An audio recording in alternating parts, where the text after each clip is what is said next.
तो हमारा बहुत अच्छा टॉपिक है इन दिनों कि बेफिक्र बादशाह। कि बेफिक्र बादशाह कैसे बने, कि जितनी भी चिंताएं हैं उससे एकदम मुक्त हो जाए। तो उसी के लिए बाबा ने तो, जैसे बाबा लगातार यही बता रहे हैं कि उसका सबसे आसान तरीका है कि मेरे को तेरा, कि जो भी मेरा है सब बाबा का होगा, हम भी बाबा के हुए हैं। तो जैसे बाबा के ही बनकर रहेंगे हम, कि जो उसकी रजा होगी उसमें हमारी भी रजामंदी होगी। तो उसी बात को आगे बाबा बढ़ा रहे हैं। बाबा कह रहे हैं तो आज क्या करेंगे, जमा का खाता बढ़ाओ। तो जो कहते हो सहज योगी वह अनुभव करेंगे। कभी मुश्किल कभी सहज, इसमें मजा नहीं है। बाबा कहते हैं जैसे हमारी अवस्था अधिकतर ऐसा होता है कि वो कभी तो बहुत अच्छी होती है, कभी थोड़ी सी दिक्कत होती है। तो बाबा ने कहा इसमें मजा नहीं है। ब्राह्मण जीवन है मजे की, संगम युग है मजे का युग, बोझ उठाने का युग नहीं है। कई लोगों को तो पुरुषार्थ का भी बोझ हो जाता है कि पुरुषार्थ हम कैसे कर पा रहे हैं, नहीं कर पा रहे हैं। तो बाबा कह रहे हैं आप बस पुरुषार्थ करते चलो, बाकी सारे बोझ से मुक्त रहो। बोझ उतारने का युग है। अब ये बोझ उतारने की जो बात है कि शिव बाबा को हमने दे दिया, ये एक प्रैक्टिस और एक प्रैक्टिकल अनुभव की बात है। ये हर एक को, जब तक वो खुद अनुभव नहीं होता, ये दूसरा बता तो सकता है मगर सिखा नहीं सकता। तो चेक करो अपने तकदीर की तस्वीर, नॉलेज के आईने में अच्छी तरह से देखो। आईना तो है ना या नहीं है। माना अपनी तकदीर, हमारी तकदीर कैसी है, जो बाबा ने नॉलेज दी है कि अगर ऐसे होंगे तो ये जाके बनेंगे, उसके ये वाले लक्षण होंगे, उसके आईने में देखो। टूट तो नहीं गया है ना, सभी को आईना मिला है। माताएं, आईना मिला है या चोरी हो गया है। पांडव तो संभालने में होशियार है ना। तो माना इतनी नॉलेज है सबके पास कि ये अपने को पता पड़े कि जिस जो मेरा अभी पुरुषार्थ है उसके हिसाब से मैं आत्मा क्या बनूंगी जा करके। आईना है, हाथ तो अच्छा उठाया है, तो काफी बच्चों ने हाथ उठाया होगा, अच्छा है। तकदीर की तस्वीर देखो और सदा अपने तकदीर की तस्वीर देख वाह वाह का गीत गाओ। वाह मेरी तकदीर। तो बाबा ने कहा अपनी तकदीर पे ही और कुछ भी ना पुरुषार्थ करो, सिर्फ इतना ही करो कि मेरी तकदीर कितनी अच्छी है। क्योंकि उसके लिए भी जैसे बाबा की याद तो उसके अंदर समाई गई ना, कि भाई मेरी ऐसी तकदीर किसने बनाई, स्वयं शिव बाबा ने। वाह मेरा बाबा, वाह मेरा परिवार। परिवार भी वाह वाह है, ऐसे नहीं है ये तो बहुत वाह वाह है और ये थोड़ा ऐसा है। कि परिवार, जो ब्राह्मण परिवार की बात कर रहे हैं बाबा, क्योंकि ब्राह्मण परिवार में भी सारे तरीके की आत्माएं होती हैं। तो बाबा ने कहा सब सारे वाह वाह है नहीं। वह मेरा परिवार, वह मेरा भाग्य, और वह मेरा बाबा। ब्राह्मण जीवन अर्थात वाह वाह, हाय हाय नहीं। कि कुछ भी होता रहे, जैसे कल भी बाबा बता रहे थे कि चारों ओर नेगेटिव वातावरण हो और हर जगह वायुमंडल में भी, शरीर में भी, हर जगह हो, तब भी आप जो है उसमें खुश रहो। तो बाबा ने कहा हर चीज में वाह वाह करते रहो। शारीरिक व्याधि में भी हाय हाय नहीं, वाह, ये भी बोझ उतारता है। कि कोई शारीरिक व्याधि आई जिससे उससे आत्मा और पवित्र बन गई। एक मुरली में तो बाबा ने ये भी कहा था कि कोई शारीरिक व्याधि आए तो समझो सूक्ष्म वतन का बुलावा आया। मतलब बाबा सूक्ष्म वतन का अनुभव अब कराएंगे, कोई ना कोई विशेष अनुभव कराएंगे।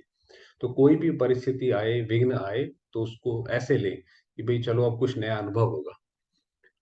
तो अगर 10 मण से आपका 3-4 मण बोझ उतर जाए तो अच्छा है, या हाय हाय है, तो मतलब शारीरिक व्याधि आई तो बोझ उतर गया ना। क्या है, वह बोझ उतरा। हाय मेरा पार्टी ऐसा है, हाय मेरे को व्याधि छोड़ती नहीं है। आप छोड़ो या व्याधि छोड़ेगी। तो हम कई बार इसमें लग जाते हैं ना कि लगता है मेरा पार्टी खराब है, बाबा का बनने के बाद भी मेरे साथ ऐसे चल रहा है, वैसे चल रहा है। अपने पार्ट को ही जैसे कोसने लग जाते हैं, अपने आप को ही कोसने लग जाते हैं। या उन्हें लगता है देखो मेरे साथ तो सब गलत होता है, मेरे घर परिवार में भी कोई साथ नहीं देता, यहाँ पे भी तो वो गलत है। ऐसे ना करें। जितना वाह वाह करेंगे उतना बाकी लोगों से भी सपोर्ट मिलेगा, शिव बाबा की मदद का भी अनुभव होगा और वो समस्या पार हो जाएगी। वाह वाह करते जाओ तो वाह वाह करने से व्याधि भी खुश हो जाएगी। देखो यहाँ भी ऐसे होता है ना, किसकी महिमा करते हो तो वाह वाह करते हैं। आपको पता है जब दादियाँ, जब उनको जब शारीरिक व्याधि आई, तो वो जब हॉस्पिटल जाती थी तो डॉक्टर वगैरह इसी उससे ही उनसे खुश होते थे कि ये कैसे हमेशा खुश रहती है। क्योंकि रोने गाने वाले तो सारे ही मरीज होते हैं, सारे ही मरीज होते हैं। जैसे डॉक्टर उनके पास जाता है वो बताना शुरू कर देते हैं यहाँ पे दर्द है, वहां पे दर्द है, ऐसा है वैसा है। मगर वो दादियों से क्यों इम्प्रेस होते थे, क्यों उन्हें लगता था ये देवियां हैं? क्योंकि वो जो है दुखी नहीं होती। वाह वाह, उनके मन में वाह वाह वाह वाह चलता रहता था। इसीलिए हम भी ऐसे करेंगे तो हम भी निकल जाएंगे। तो व्याधि को भी वाह वाह कहो।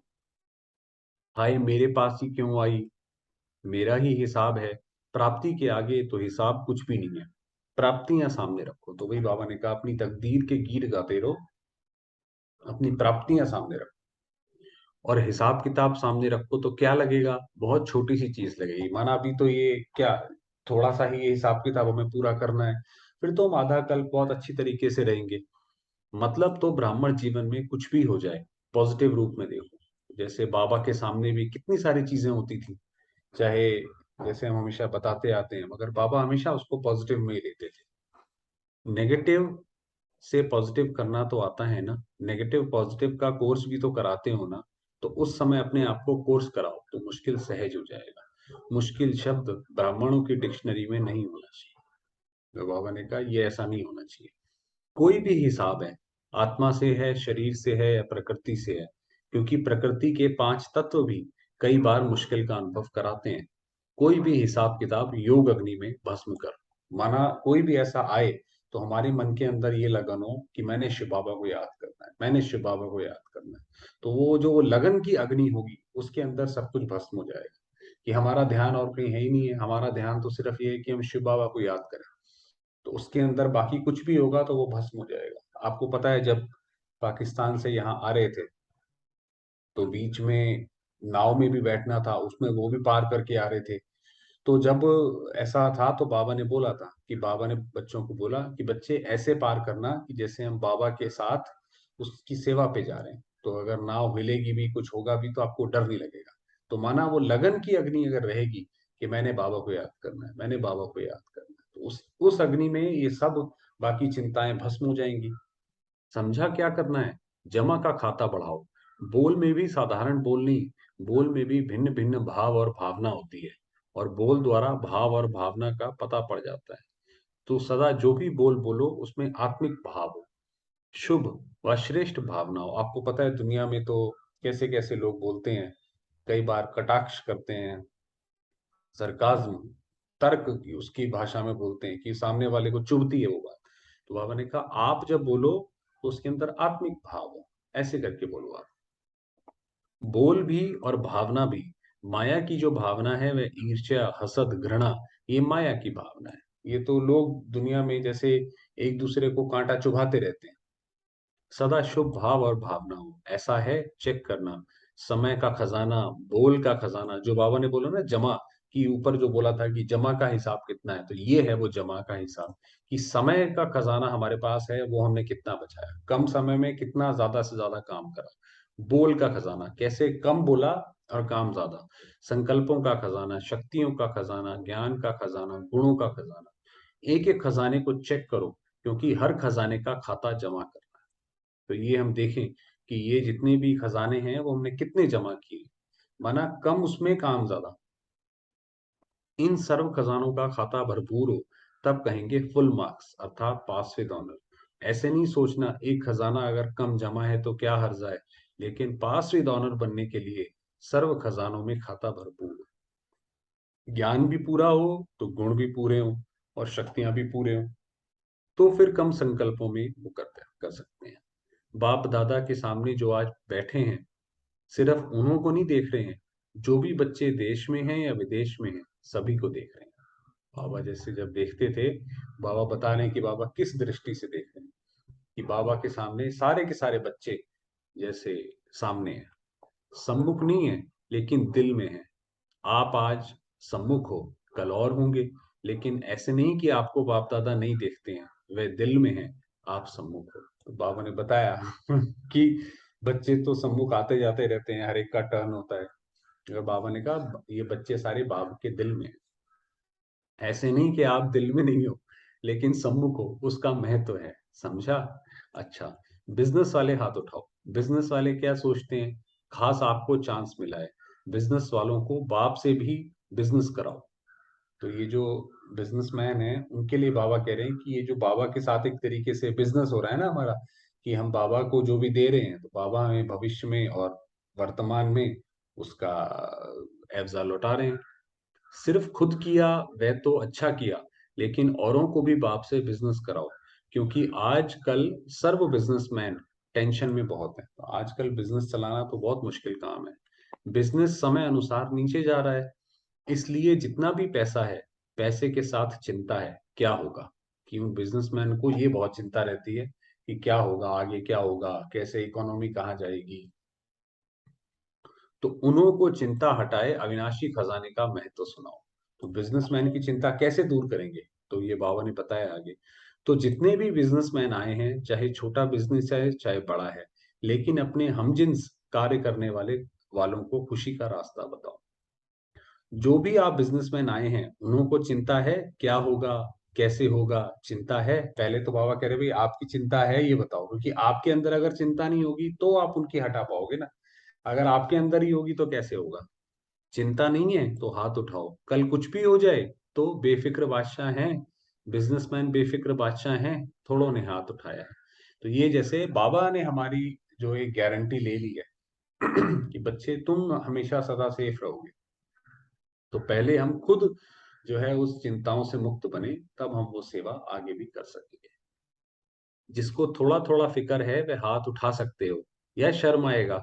बाप दादा ने टाइटल ही दिया है बेफिक्र बादशाह, बेगमपुर के बादशाह। तो जब भी कोई ऐसी बात आए, आएगी तो जरूर। अब ये बाबा ने जैसे पहले ही, क्योंकि बाबा तो त्रिकालदर्शी है, वो जानता है कि समय आने वाले समय में क्या होगा। तो बाबा ने कहा बात तो आएगी जरूर, लेकिन आप बेगमपुर में चले जाना, बेगमपुर में बैठ जाना, तो बादशाह भी हो जाएंगे और बेगमपुर में भी हो जाएंगे। तो माना बेगमपुर में जैसे परम धाम में या सूक्ष्म वतन में बाबा के पास जाके बैठ जाओ। तो ये हम कल तक का होमवर्क करें कि बार बार जैसे 1 घंटे में, 2 घंटे में, जैसे जितना हो सके, जैसे बाबा के पास सूक्ष्म वतन में जाकर बेगमपुर, कि वहां पे कोई भी गम नहीं है और बेफिक्र बादशाह, वहां जाके बैठ जाओ। आपने ही आह्वान किया है पुरानी दुनिया जाए और नई दुनिया आए, तो जाएगी कैसे। कि आपने ये बात बुलाया ना कि हे पतित पावन आओ, हम ही बुलाते थे भगवान को कि भाई ये पतित पावन आओ, कहते थे रघुपति राघव राजा राम, पतित तो पावन सीताराम। तो बाबा ने कहा आपने ही तो बुलाया है, भगवान को भी आपने बुलाया है, आप भी यही चाहते हो कि पुरानी दुनिया जाए, तो जाएगी कैसे। नीचे ऊपर होगी तब तो जाएगी, कुछ भी हो जाए आपको बेफिक्र बनना ही है। तो बाबा ने कहा कुछ भी होता रहे, कैसा भी हो जाए, बिजनेस ऊपर नीचे हो जाए, यहाँ हो जाए वहां हो जाए, आप बेफिक्र रहो।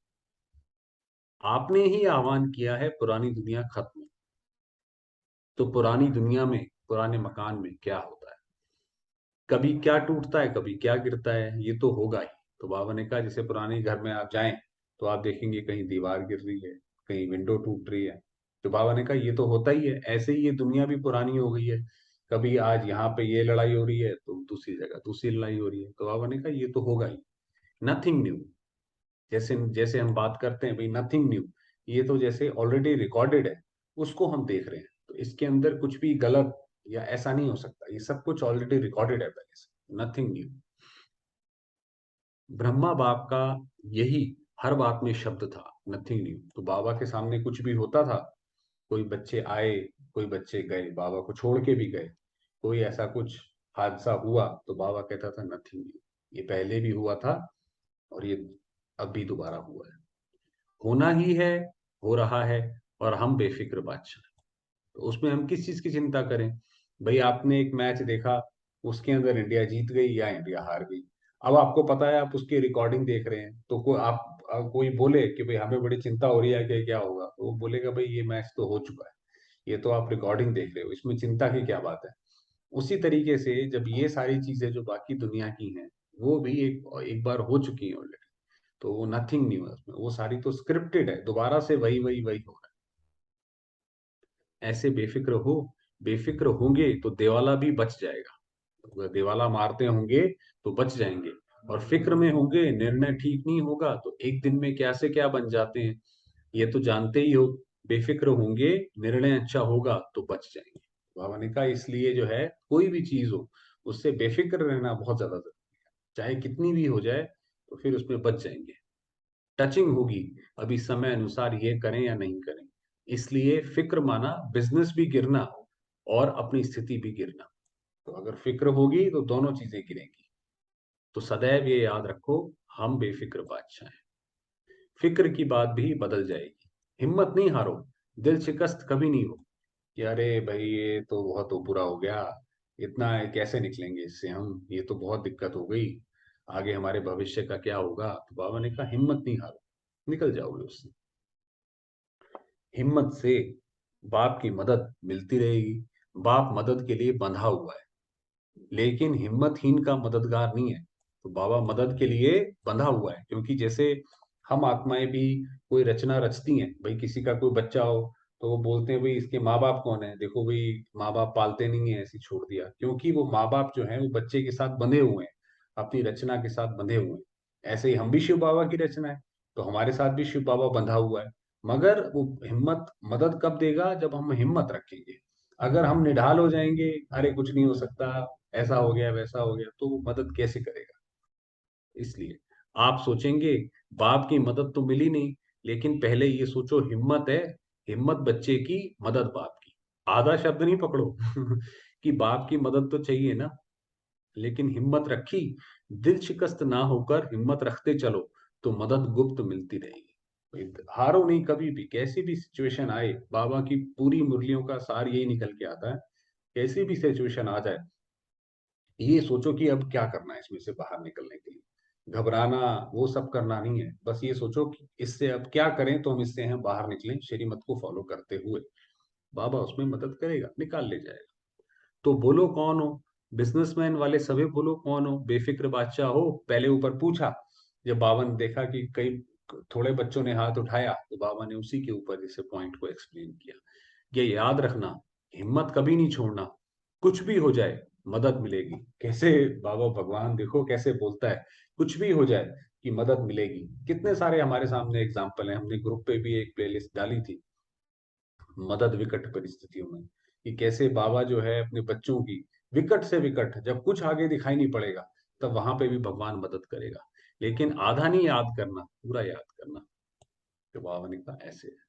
चलिए, समय हुआ है, थोड़ी देर बाबा को याद करते हैं।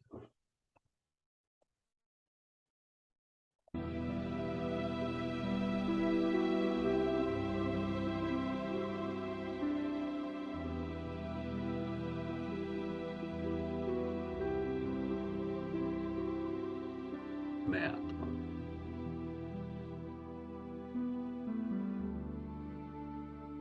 ज्योतिर्बिंदु,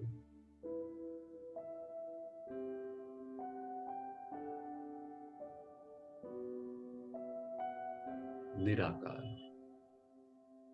शिव की संतान,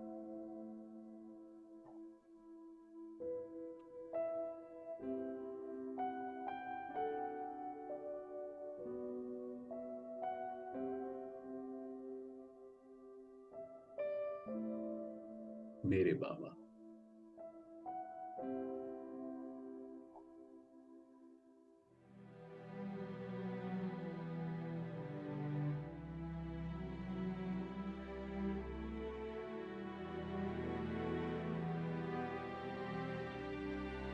ज्ञान सागर, त्रिकालदर्शी,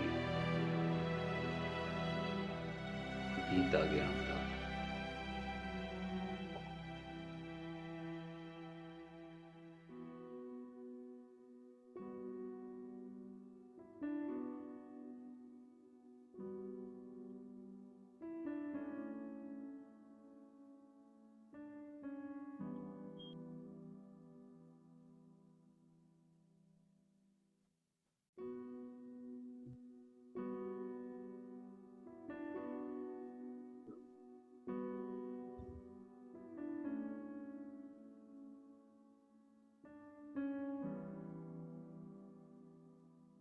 बाबा की अनेकानेक किरणें,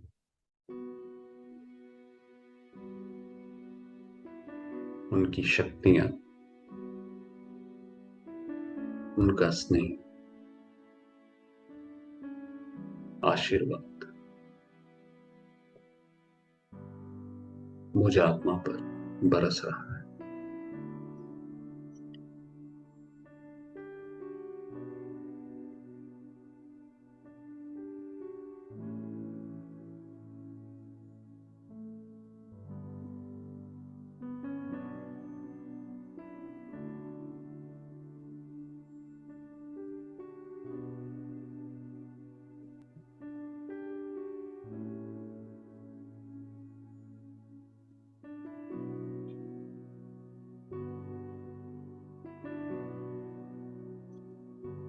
अनुभव करेंगे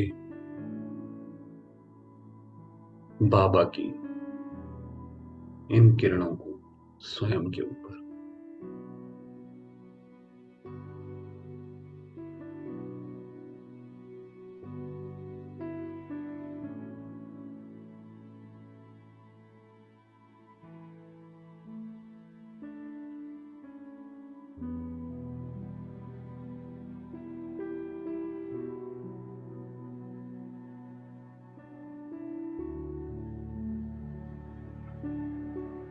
मैं आत्मा परमात्मा किरणों को स्वयं में समाती जाती है।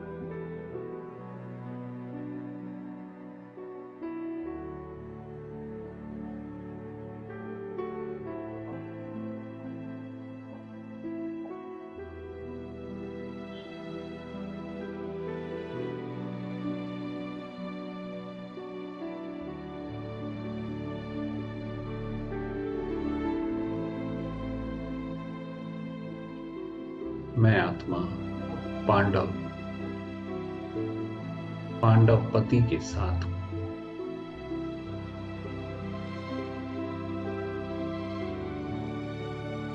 मेरी विजय निश्चित है।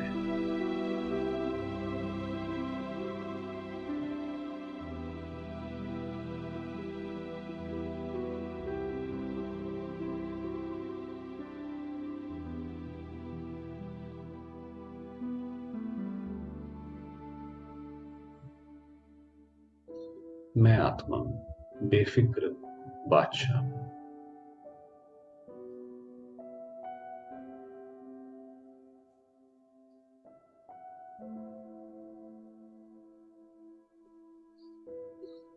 बाबा की गोद में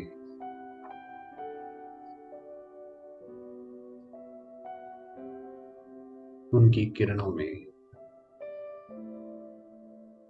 स्नेह में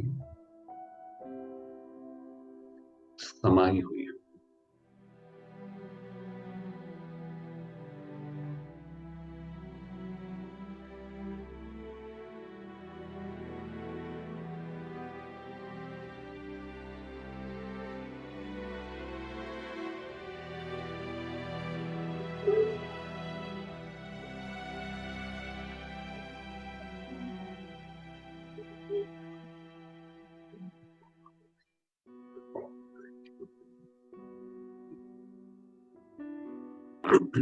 अनुभव करेंगे इस गहरी शांति।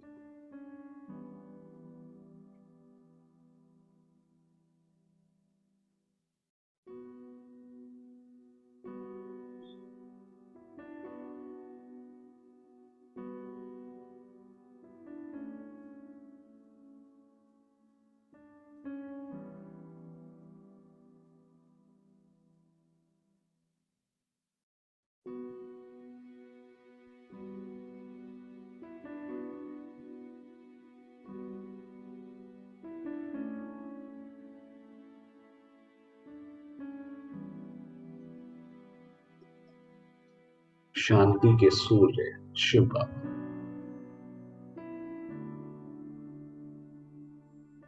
उनकी किरणें मुझ आत्मा पर पड़कर चारों ओर फैल रही।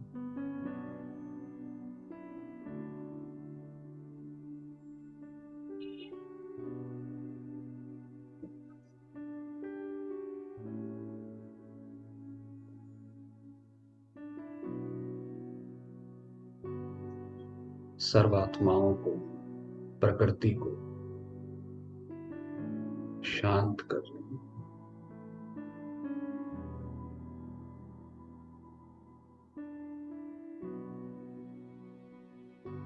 संतुष्ट कर रही।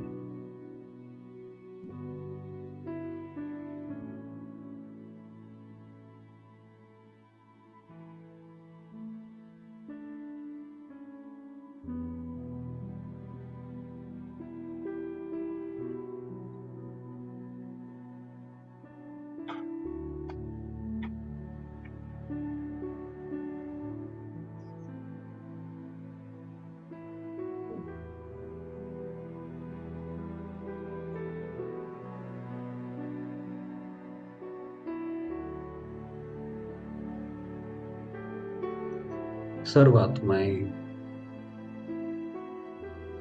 अपने घर शांति धाम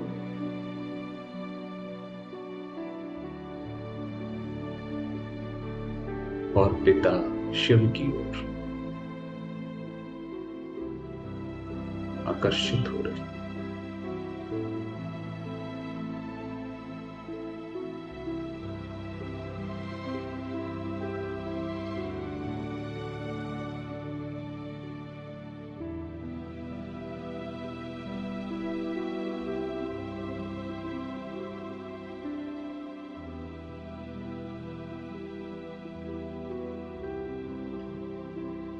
ओम